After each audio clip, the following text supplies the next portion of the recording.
I originally was interested in being a veterinarian, working with animals.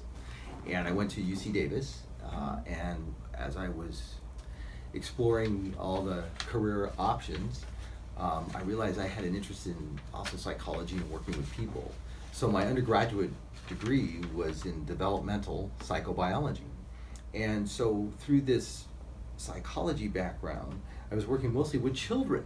So think about that. I started with the interest in animals. I ended up working with children, but then I said, well, what about the other end of the spectrum? So I ended up working with older adults through a position as a psychiatric tech.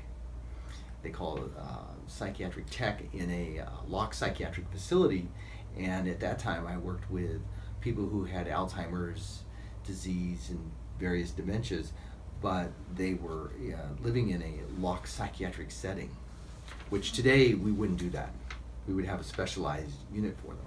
And at that point, I found I enjoyed working with older adults and that's pretty much when I decided that's going to be my career. I identified that I wanted to be a nursing home administrator. Easy to say from the standpoint I enjoy the people, and I enjoy working with the residents and their family members.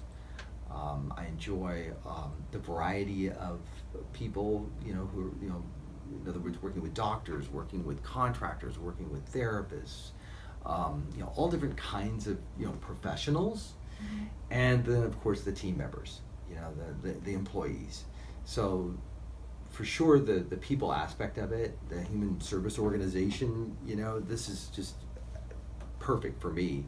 The downside, what I don't like, are regulations and constant change and having to figure out how to react to it or how to manage it, how to stay ahead of it.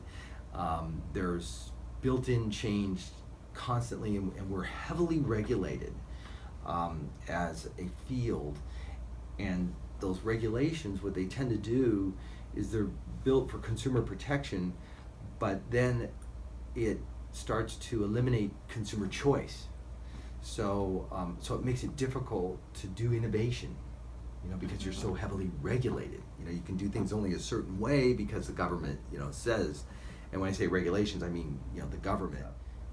And yet on the other end, this is a home for an older adult, right? And so you want to make it comfortable, and you don't want it to be feeling like it's an institution. So really at the end of the day, our role and the challenge is how to buffer those regulations that tend to make it institutional, right? And so we want to make it home-like for the person served. Come up with anything. I think I feel fortunate that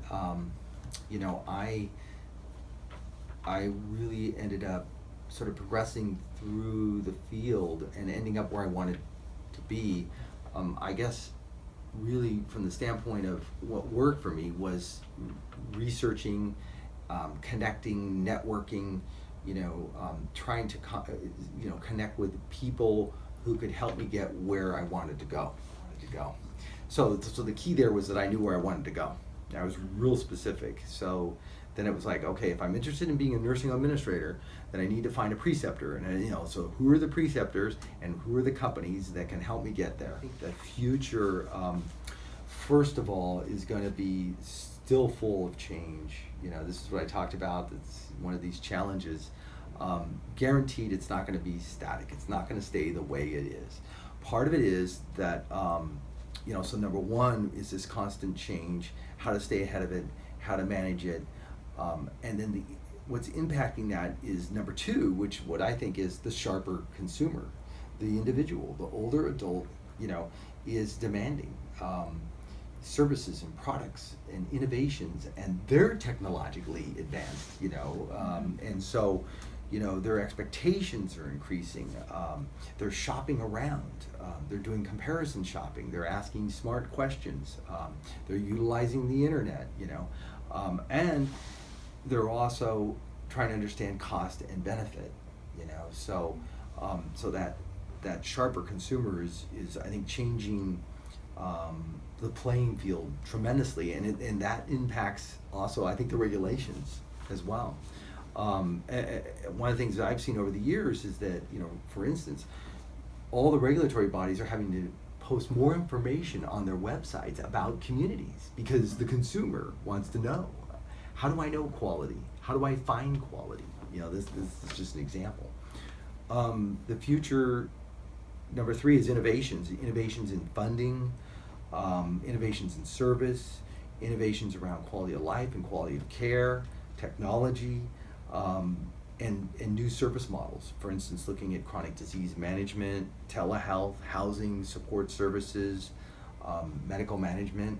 So the whole innovation piece, and I sit there and I say, really the big question is how are we going to do a better job of serving the middle income population?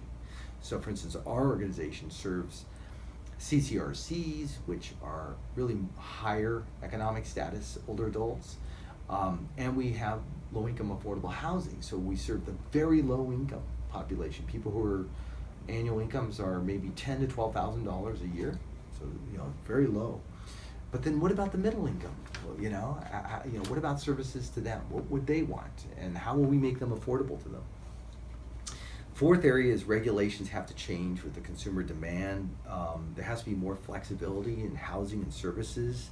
I'll give you an example. Right now, we're looking at a proposed bill that would allow nursing homes in the state of California to not only be licensed as nursing care, but also perhaps assisted living. So they call it dual licensure. This is innovation. This is flexibility, based upon the need of the consumer. So in another area might be telehealth. How can we use technology to help better screen, conduct the diagnostics? A huge area is the fragmentation.